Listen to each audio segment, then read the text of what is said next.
I think it was in September, we were here with Sheriff Judd hosting us, and we put out a vision for the state to maintain being a law and order state. We saw really unprecedented disorder and rioting throughout the summer of 2020, and we said that's not going to happen here in the state of Florida, and we wanted to make sure that we were able to protect the people of our great state, people's businesses and property, against any type of mob activity or violent assemblies. And so we had a bold vision. We worked with President Wilton Simpson and Speaker Chris Sprowls to get it done. They were able to successfully do it. And so we're here today being prepared now to sign that bill into law. I think it's really remarkable if you look at the breadth of this particular piece of legislation. It is the strongest anti-rioting, pro-law enforcement piece of legislation in the country. And there's just nothing even close. The bill does a number of things. One, it tackles head-on this idea that we've seen last summer and then we still see today, that there should be a movement to defund law enforcement. Now, obviously, the state of Florida, we're not going to do that under my leadership, but if a local government were to do that, that would be catastrophic and have terrible consequences for their citizens. And so this bill actually prevents against local governments defunding law enforcement. We'll be able to stop it at the state level. And if you look at some of these places that have done this, they've already seen crime go up, even just diverting some of the funding to this. And so it's an insane theory. It's not going to be allowed to ever carry the day in the state of Florida. And this bill gives us the tools to make sure that that doesn't happen. It also holds local governments accountable if they fail. If we saw last summer, some of the local governments are actually telling, not necessarily in Florida, but throughout the country, basically telling these folks to stand down, telling police to stand down while cities burnt, while businesses were burnt, while people were being harmed. That's a dereliction of duty. And so what our bill says that I'll sign into law today is that if you're derelict in your duty as a local government, if you tell law enforcement to stand down, then you're responsible for the damage that ensues. And if someone's been harmed or their property has been destroyed, then they can sue you for compensation.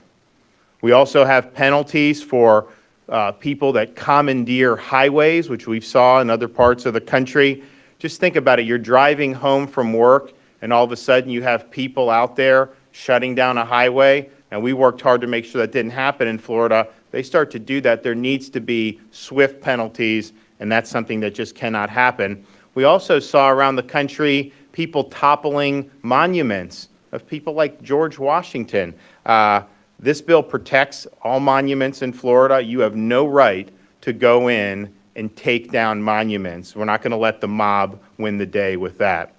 Bill also includes liability for mob intimidation. If you think about it, we saw images of people just sitting outside, eating at a restaurant, and then you have this crazed mob circle around them and start screaming and really intimidating. I'm sorry, that's unacceptable. You're going to be held accountable. Mind your own business and leave people alone if they're not bothering you.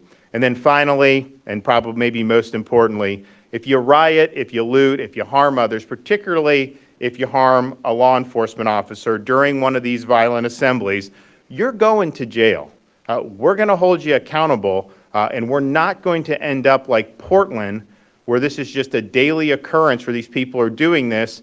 They get arrested, they have their mugshot taken, and then they get put right back on the street to do it again. So I think this bill that I'll sign into law shows the state of Florida takes public safety very seriously. We believe in making sure that our streets are safe. We want to make sure that our cities are prosperous. We want to make sure folks are protected. And there should be no doubt, the minute I sign this bill into law, anybody who wears the uniform in service of protecting the public, this bill will make very clear the state of Florida stands with you. So I'm going to sign the bill into law. Then we have so many great people who help make this happen, and we're going to allow them to come up and say a few things as well. So right here.